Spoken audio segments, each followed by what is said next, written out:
When the humid shadows hover over all these starry spheres, and the melancholy darkness gently weeps in rainy tears.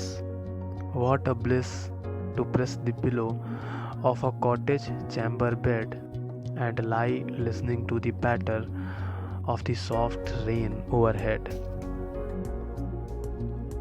Every tinkle on the shingles has an echo in the heart, and a thousand dreamy fancies into busy being start, and a thousand recollections weave their air threads into woof as I listen to the patter of the rain upon the roof. Now in memory comes my mother, as she used in years agone to regard the darling dreamers ere she left them till the dawn.